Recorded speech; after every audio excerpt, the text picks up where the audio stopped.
won't be here. So we're letting people in, up to 40 people in our bar sanctuary this Friday night, Saturday morning, and that's for the next 3 weeks as well. We don't have B'nai Mitzvah those weeks. So if you want to hear Kenner Finkelstein or be with me or Rabbi Morgan or Rabbi Fort, we'd love to see you. No more than 40 people. You do have to wear a mask, and you can't sit near anybody outside of your immediate household, those in your immediate household, but we'd love to see you. We encourage people to leave immediately afterwards. It's not a time to congregate or socialize, but it is a time to be back in our sanctuary and to see other people. So if you want to come on a Friday night or Saturday morning, we can take up to 40 people. Jennifer Rosenzweig, our program director, can answer any questions you have, or you can just go right to our website and register, and we'd love to see you. And if not, we completely understand, and we hope you'll continue to watch us virtually.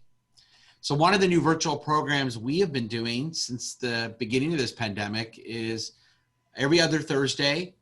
We took some time off for the holidays, of course, but every other Thursday we invite an important guest to spend a few minutes with us, to talk to us, to teach us, to inspire us. And so today it's my honor to welcome one of our Rabbi Emeriti, our newest Rabbi Emeritus, one of my teachers, one of my close friends, one of our teachers, one of our mentors, and one of our guides, Rabbi David Rosen. So Rabbi Rosen, it's a pleasure to see you. How are you? Good, thank you. Thank you for the invitation. It's good to see you. And you are at home right now. I think that's your third floor, right? It's my second floor. Your second floor, sorry, not your third floor, your second floor. And that's your study there, which I'm sure has been more of a home to you than ever before. Absolutely. So how are you getting along? I mean, you just retired a few years ago, and then this pandemic hit.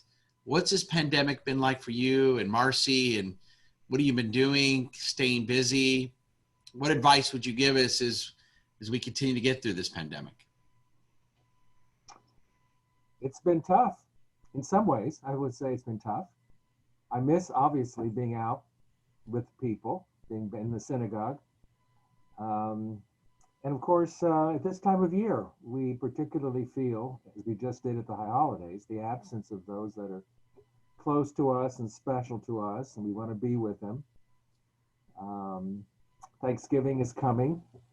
I read in the paper an article day before yesterday, I think it was in the New York Times, I'm not sure, that the turkey growers, if you will, the turkey farmers, are going to be shipping smaller turkeys this year. Yeah. And they're actually killing thousands of turkeys that they feel have gotten too big to be sold, that normally are big sellers, like the 20-pound turkeys, for example, because their estimation now is that people aren't going to be having a need for 20-pound turkeys. There's not going to be enough people in anyone's homes this year. The numbers are going to be scaled back considerably, and so they're going to be selling in the grocery stores smaller turkeys. And I think that speaks volumes about where we are and what we've been going through and what we have yet to do in terms of coming to grips with this.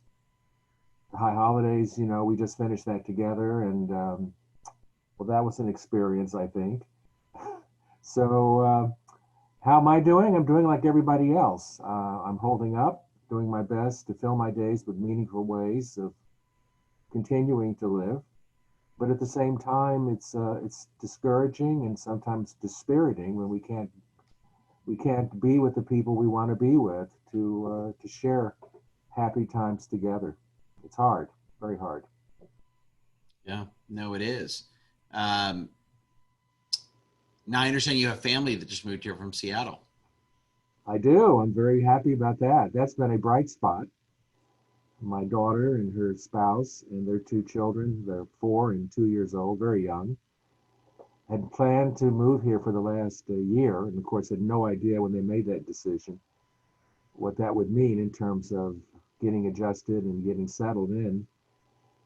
And they've done a beautiful job of it. They're at Beth Yeshurun Day School, preschool, I should say, and very happy. The kids, of course, everything's the same with them. They're still loved and hugged, and they get all the attention small children need. But for me as a grandparent, it means I can't pick them up and put them in my face and, kiss and hug them all to death like I'd like to. I'm reticent to do that.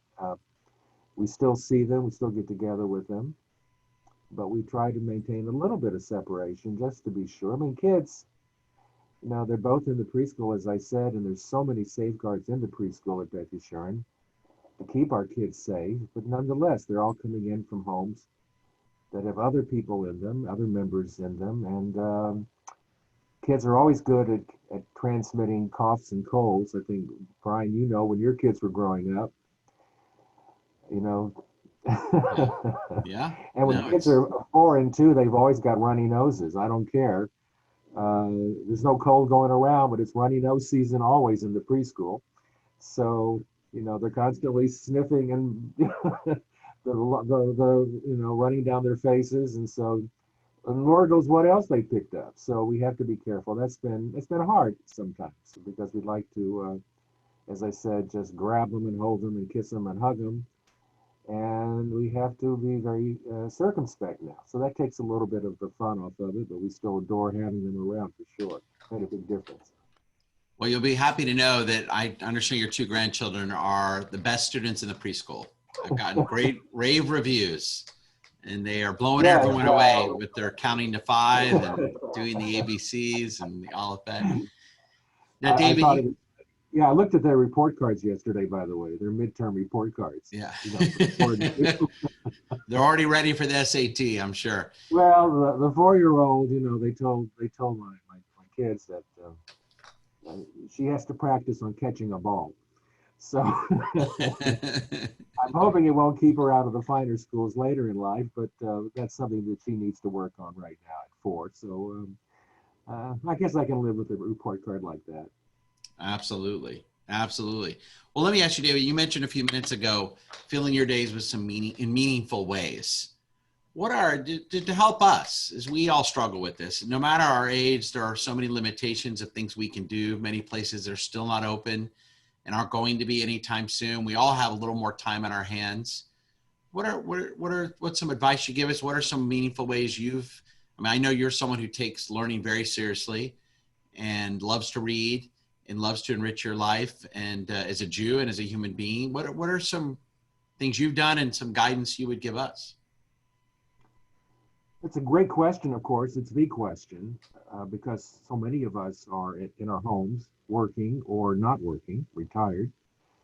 And I think the first thing we have to do is just come to grips with the emotional realities of what we're dealing with. Because if you're moping around and if you're feeling depressed, then it's very hard to pick up a book. It's very hard to do anything. You're distracted. And I think that's what I hear and have been hearing for months from so many of our congregants, that they have a lethargy about them. They just don't have the energy. They don't have the mental fortitude to just do anything except feel down. And that's the first thing that we have to deal with. This is really like going through the stages of grief. Mm-hmm. Some years ago, Brian, I'm sure you read or studied Soren Kierkegaard's book on the 5 ways in which we go through grief. And first there's denial, then there's anger, then we bargain with God, then we have depression. And then you finally come to the 5th step, which is acceptance. And I think that's the step where we need to be at right now. And it's very hard still for many of us to be there. Yeah. To simply accept that we are in this situation. It's not going to change tomorrow, next week, or the next month. And if we want to continue just being down in the dumps and using it as an excuse for getting nothing done or doing nothing, then we will make our lives a kind of a hell. We will feel trapped in our homes. We will feel incapable of doing anything productive or meaningful with this time. But I think acceptance is what we have to come to grips with, that this is a reality and it's going to get better. There's no question. I have every confidence that 6 months from now, we're going to be in a very different place. It's going to take a long time for a vaccine to be distributed throughout our entire country. It's a process. It's not going to just happen. But I have every confidence that by the time Passover comes around next year, which I think is in March, I think we'll be in good shape. I think we'll be able, many of us, most of us, to feel more secure in having some people over, more people over, maybe not everybody, but still we'll be at a different place. Um, and I think that there's enough happening, and it's happening quickly enough and safely enough that when it finally peaks in early 2021, I think we'll be in a better shape. Now, I think that's important for us to understand and accept, because it's always helpful to know that there's a light at the end of the tunnel. Um, it's one thing about feeling that there's no hope. There's just nothing happening. It's not going to change. It's not going to get better. I'm going to have to be like this forever. That's not what's happening here. Thank God it's not happening here. And I think the first step to finally making your peace with what's happening is accepting that it's real, accepting that it's going to be with us for a while longer. And over the next 6 months, we can either mope around, we can use it as an excuse, or we can come to grips with it and just finally say, um, I've got an opportunity to make the maximum use of this experience, and I'm going to have to do something if I want to keep my brain going, if I want to keep my spirits up, if I want to thrive in this kind of environment.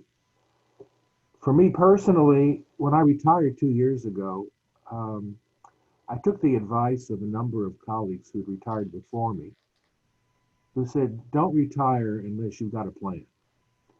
And too many of us, when we retire, we figure, well, gosh, I'll be free. I'll be able to do whatever I want. I'll be able to do this and that and the other thing. It's going to be great, you know. And then the first day they're home, they sit on the couch and they ask themselves, what am I going to do now? You know, and I made a point for the time I had before I retired, and I gave the congregation 3 years notice, which was really very long. That's what they wanted. But it was 3 years, and I decided to use that 3 years to really think through what I wanted to do. Thankfully, I have other interests. I have a voracious appetite to read, and not just the quick stuff you read on the internet where you just get headlines and a couple of paragraphs. But I've been a book reader for years, and I've broadened my reading, and I think that's a wonderful thing to do. Time flies when you're reading. You might think that I sit and read Jewish books all day. I read some Jewish books, but it's not all Jewish books by any means. I've broadened my horizons. And I think when you look out at what's being published and some of the great books that are available to us, and I use my Kindle, which I find an easier way to read than books now. As I've gotten older, I find the type in books has gotten a little smaller. By the way, I did a little study on that, discovered that the type in books is getting smaller. I was quite surprised to see to see that it wasn't just my eyes, but it's a way to save money. The book publishers are using cheaper paper, and they're using smaller type, and it costs them less to print a book now.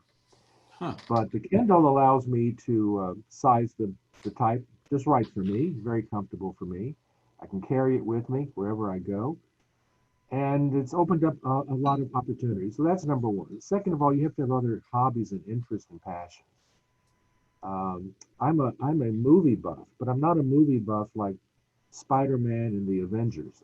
I'm a movie buff that I enjoy the history of film, and I enjoy watching the classics, and I enjoy discussion groups where they talk about films, not the films that are necessarily playing today. Not many are playing today, of course, but the opportunity to learn about directors and actors and actresses, producers, going back to the founding of film. I've always had a fascination with that, and I've never had the opportunity to really pursue it, but I find that it's a very enjoyable way today to not just spend some time, but to also really get into what makes films so special. And I've been a big fan and wanting to continue with my online study, which I wasn't able to do as much as I would have liked until now. Interestingly, as many of you have discovered, what's available to us online today is astounding. I've got 2 or 3 webinars a day that I am watching now from some of the greatest colleges, universities, the Shalom Hartman Institute in Jerusalem for a lot of stuff I've been learning with, the Temple Emmanuel in New York, which is one of the one of the largest, it is the largest synagogue in the United States. It's a very large Reformed congregation on the Upper West Side. But they also have a tremendous online learning program where they bring in outstanding speakers, scholars, and almost all of this is free.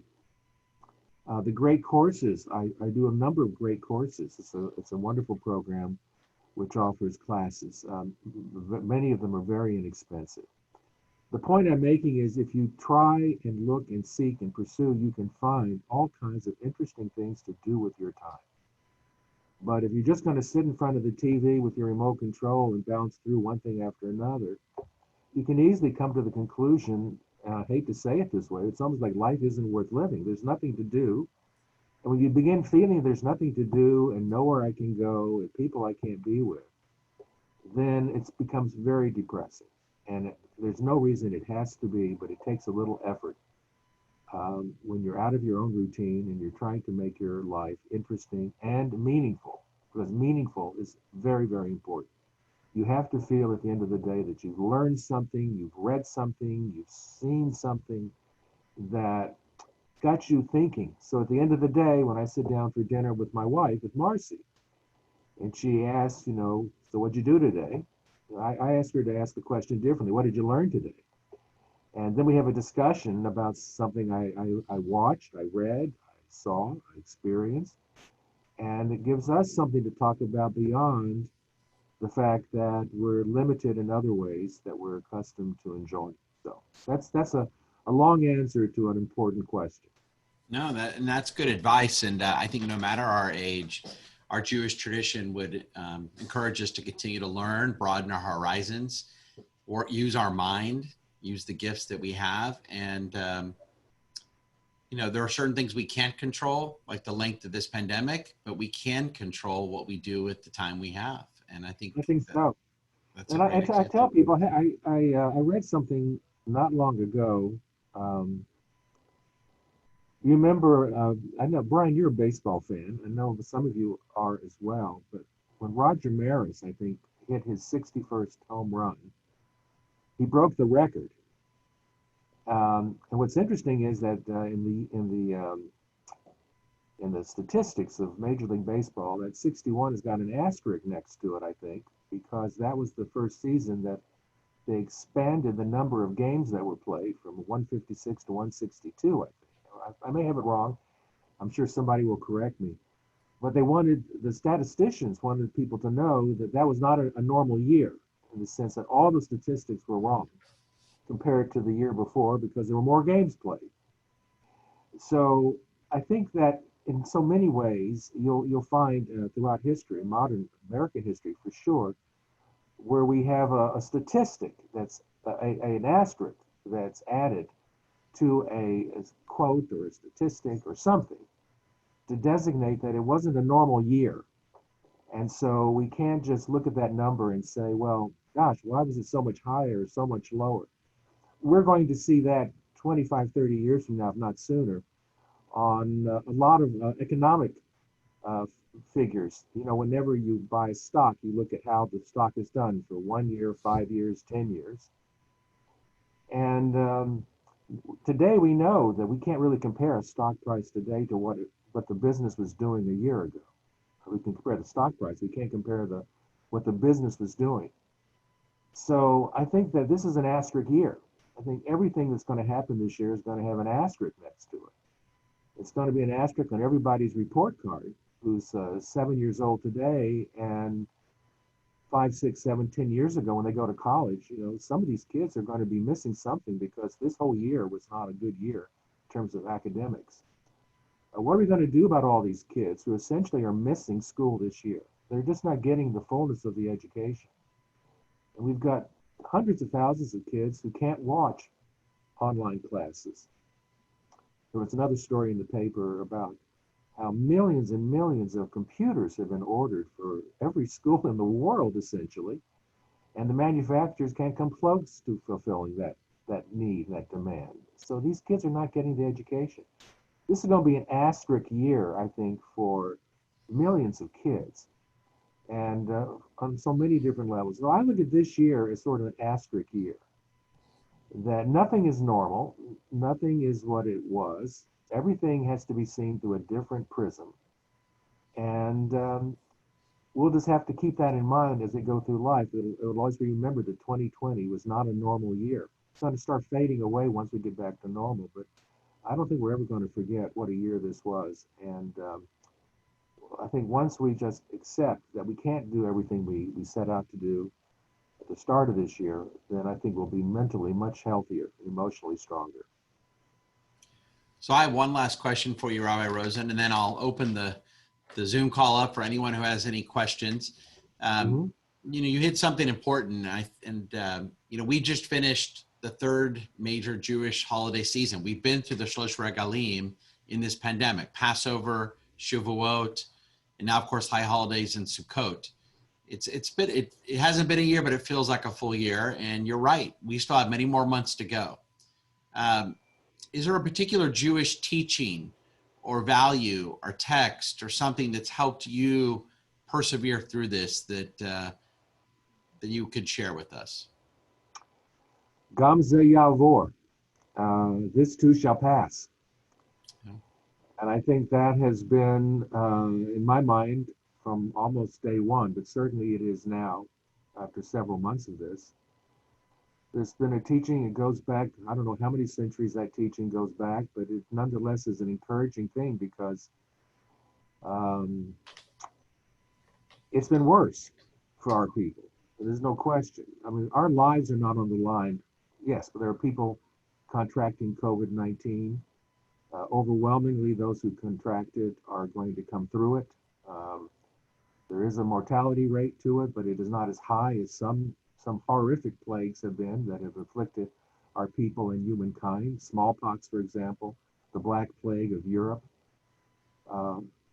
These were enormous killers. COVID-19 has definitely had an impact on all of us and our societies, but we are overwhelmingly going to survive it. But still, what it has put us through, Gam ze yavor, this too we're going to get through. We got through Hurricane Harvey. We've gotten through horrific events, the Inquisition. We've gotten through the destruction of the Second Temple. We've gotten through horrible things. And Brian, you know as well as I do that after the Second Temple, I mean, much of the Jewish world wrote us off, and we wrote ourselves off. We didn't have the temple. We didn't have the land in which to live and practice Judaism. What was going to become of us? The rabbis imposed certain acts of mourning that we have carried through to this very day, to remind us of what the devastating impact of that loss was. But Gam ze yavor, we survived it. We have thrived. We thought we'd never return to the land of Israel. We'd live in the Galut forever. We can go to the land of Israel on a plane if you want today. You may not want to for other reasons, but you decide you want to go to Israel in a year from now, go. You can go. Our ancestors couldn't. My grandparents couldn't. So Gam ze yavor, we are going to get through this. And I think that small 3-word teaching has always encouraged me to look beyond the psychological turmoil we have to deal with constantly. That's part of living. And it assures me that we as a people and we as human beings are going to get through this too. Absolutely. And it's an eternal Jewish value and teaching that's always carried our people. Gam ze yavor. So let me open up the Zoom call. You could type it in the chat or raise your hand and any questions that you may have. And unmute, you may be muted. I think you're muted. There you go. You can unmute yourself. There you go. Okay, you can hear me, right? Yeah. So I'm remembering the sermon that you gave, David, about how, well, during services you shook hands with another person on the bima, and how natural that is, and how we need that. And I heard you, but I really hear you now, because last week I had somebody, they came to the house to fix something. Anyway, before they left, they put their arms on my shoulders. It felt so good. Oh, it felt so good. I didn't realize how much I was missing it. I go to all these Zoom classes and I read, but there's nothing like an arm on your shoulder. I bet you a lot of people have thought that. Well, what Ann's referring to is the sermon I gave actually just a few weeks ago. Rabbi Strauss invited me very generously to give a sermon on Shabbat Shuvah. And I mentioned in the sermon that on Rosh Hashanah, and I don't know, I don't know, Brian, you noticed this when it happened, but it was at the end of Rosh Hashanah second day when we had the 3 shofar blowers. It was sometime when the shofar was being blown. Yeah. Okay. I was down on the lower bima calling out the notes, and there was 3 shofar blowers. I guess it was during one of the Right, on second day. Yeah, second day. Yeah. In any event, so they were coming down from the ark, and I was coming up to the bima from the lower setting, and it was the last one. And they done a Tekiah Gedola, and we were all just smiling. You know, it's a good feeling when you hear that Tekiah Gedola. And one of the guys, I think it was Kenny Horowitz, and I said, Kenny, that was beautiful. And instinctively, the 2 of us put our hands out and shook our hands. Yeah. I have to tell you, the minute that happened, the first thought that went through my head was, dear God, I hope this wasn't on camera. You know, because people would think, oh my God, Rabbi Rosen's lost his mind. He's not taking this seriously. He's out of the loop. What happened to this poor guy? He seemed so normal when we last saw him. And no, I didn't lose my mind. But what I did do was I felt at that moment a human instinct, and the human instinct is to touch another person. It's to shake another person's hand. It's to give a person a hug. It wasn't by design. I didn't say, you know what, I'm going to violate every rule of separation and everything else. No, it was impulsive. And it answered the question of, will we ever be able to go back to how it was? You know, there are people who write and tell us, Dr. Fauci, who I deeply respect, said the best thing that could ever happen is that we never shake hands again. Okay, never. And I love Dr. Fauci. I respect him. I don't think that's ever going to happen. I may agree that it probably isn't the most sanitary thing we do as human beings, but it's something that we just do. We shouldn't hug each other again, probably. We shouldn't kiss each other again, probably. I mean, if you want to really be sterile and be safe, well, that's how you do it. Just don't touch another person. But that's not the way we live as humans. Humans have to have other people. That's just how we are. That's how we're made. We're social animals. And that's why high holiday services were so deeply disappointing to people. Not the services themselves. They were beautiful and they were so well done. And Yasha Koch again to Brian and Cantor Finkelstein. I mean, really, couldn't ask for a more beautiful service, but they were disappointing because we couldn't be there. That's what the letters that came to me afterwards said. The services were beautiful, but they were depressing. It was not the services that were depressing, is that it was the whole situation's depressing. Because we want to touch people. We want to see those 1,000 people all around us. And we missed that this year. And for me, sitting on the bima,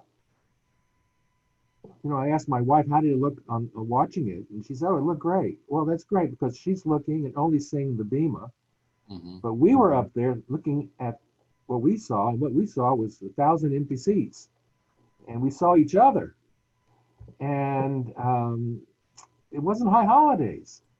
Nobody came to the ark. We couldn't shake hands. We couldn't kiss and hug. We couldn't say, how you feeling? How you doing?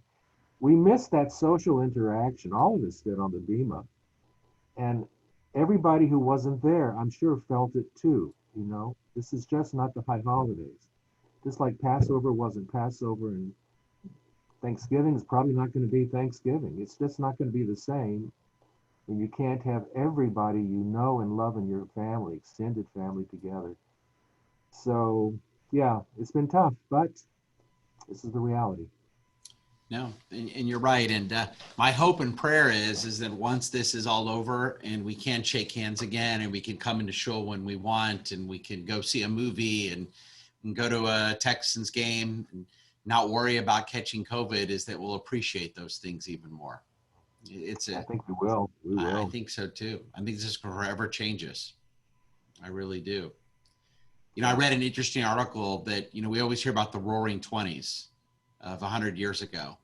And, you know, a lot of people never talked about the Spanish flu pandemic. It wasn't something I learned. I don't remember learning about it in school. Maybe we did, but it's like people didn't want to talk about the Spanish flu. It was such a traumatic experience for people who lived during that time that the 20s became the roaring 20s, because people were just ready to go out and celebrate life and to move on from that horrific experience.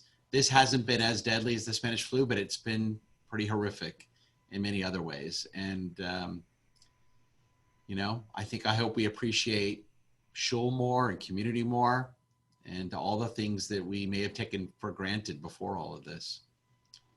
Yeah, I really don't agree with the socialists, the sociologists who've been writing that synagogues will never be the same. People won't come back. People will discover they don't need them. I mean, you spoke about that on Rosh Hashanah. Yeah. And gave the exact perfect answer to that concern. And I'm with you entirely on this. I think there's going to be a greater yearning to come back to the synagogue than there ever has been in our lifetime. Because, I mean, why do people come on Friday night? They come because they enjoy the rabbi's sermon, they enjoy the cantor singing, but I really believe 50% of why they come is they come to see each other. They sit in the same chairs, and Brian, you know this, we've seen this for years. You can tell somebody's not there one week because there's nobody in their chair. Yeah. And they sit with other couples together, and we've even watched matches take place where somebody who sat in one chair on one side of the sanctuary now has moved over from her chair over here, and now they're sitting together. And I mean, it's the chairs tell us a lot, and it's part of the whole social ambiance. And I really do believe that if this has shown most of us anything, is that we really do need the synagogue. We do need to be there physically, to be with other Jews, to share with other Jewish people, to be inspired face to face.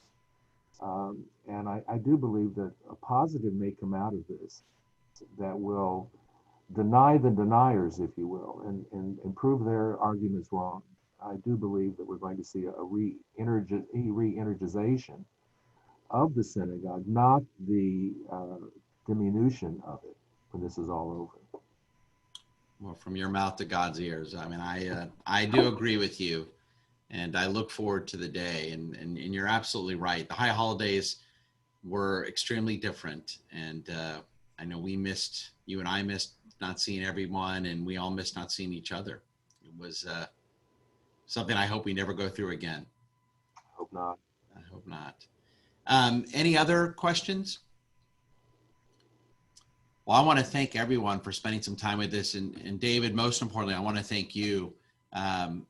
It's such a blessing for us at Beth Yeshurun that we have a Rabbi Emeritus like yourself that is still there for people, that is still there for a myriad of blessings that you bring our community. And it's one of our strengths of our synagogue that we have someone like you there who's a pillar of strength for us and learning and wisdom. So thank you for all you're doing. Be safe. We tell Marcy hi and your whole family, and we all hope to see you soon.